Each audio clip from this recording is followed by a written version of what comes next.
I don't know if on the camera crew the people here were here when this was happening, but kind of alluding to, you're going to St. Louis and you're getting all sorts of rejection, and I know when we were even for Thrive, as we were building a team of people, and we were talking to venture capital partners and stuff, the amount of rejection you get is unbelievable. And you have to have that attitude of like, well, I guess if this company in St. Louis didn't hire me, then I'm one step closer to the one that will.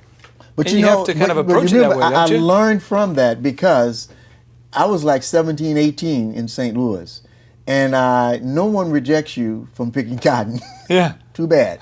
But you can go. If you can walk, you can pick cotton. So I'm not dealing with rejection historically. I get into the city where the culture is entirely different. The expectations are greater than I've ever seen, and I'm expected to do things that I know absolutely nothing about. I am failing in front of my own face when I'm assuming that I've come to this city to achieve and to really accomplish great things.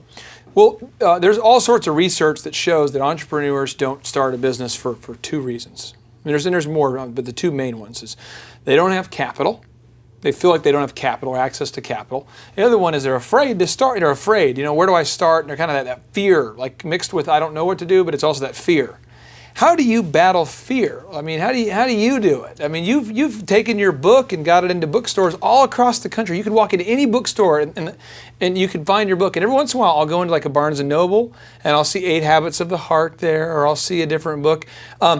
How do you battle fear? Well, fear is a real thing. It's almost like an unwanted guest that shows up and really wants to park its car or sit on the sofa with you. And the thing about fear is that it never really lies to you.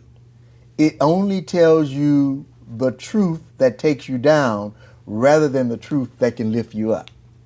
And because it is so apparent to you what you're hearing, you believe it. And that's what fear does. It just feeds on itself and grows. So how does one get rid of it? What do you have to do in order to move yourself beyond that fear situation that comes up in your life? For me, it does show up. But you also have to have memory of days when you didn't have fear, counting those little successes as if they were really, really big ones. And I think there's a couple moves you can do here if you're feeling like you're stuck with fear. I've heard people say you either have to be dumb or numb.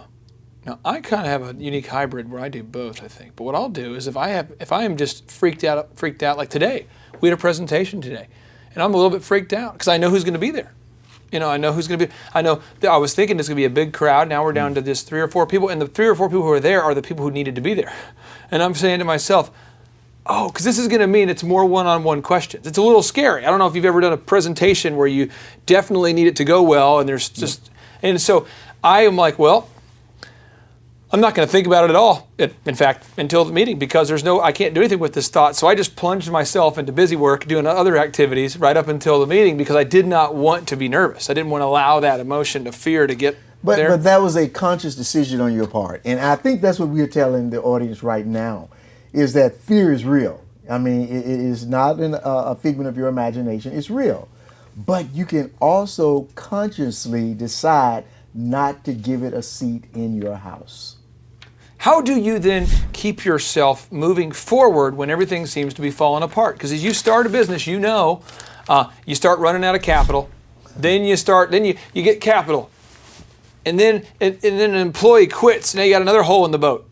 You run over here and you plunge, you block that, you plug that hole, and now you're just bailing water, and you're going, yeah, I'm good. I got the capital, I got the employee. And you're sitting on the boat, and you've got both. You're trying to hold those holes, and then you spring another leak called no customers, and now you're like, oh no, and so you're you're doing all that, and it feels like in entrepreneurship, it's like duct taping holes and trying to just keep on going. How do you do it?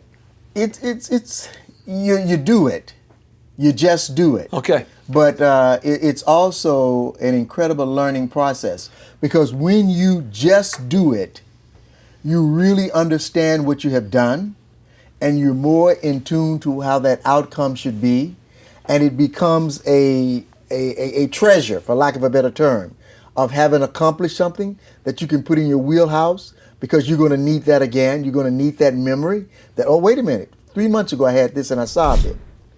I just this morning, my dad, my dad, Yeah. and he's battling cancer and found out it's, spreading and all. It's a bad deal. And I'm driving to work today, and I just, that feeling, that emotional, just like, why is this happening to me? I start to feel that, what is the deal? What's going on? And I remember this morning, I just said to myself, I'm like, I literally say it out loud while I'm driving. I say, I'm driving the Hummer of Love, and I'm like, it's going to be a great day. Dad's going to be proud. I'm calling him at the end of the day. I'm going to talk to my dad. I am not going to lose. I am not going to lose my energy today. I'm not going to get zapped. I'm done with it. I am done with that feeling. I'm moving on, and I'm talking to myself. If I am an entrepreneur right now and I feel myself going through a challenging time, personal health, adversity, do you ever talk to yourself? I wrote a chapter in a new book called Wrestling at Midnight, Talking to Yourself. That to me is an incredible piece of advice. It is great medicine. Talk out loud to yourself. Stand in the mirror and look at yourself. Talk to yourself.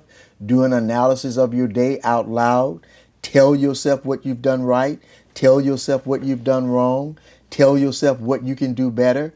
And literally talk to yourself and tell yourself that circumstances can be better, and anticipate that to become a reality.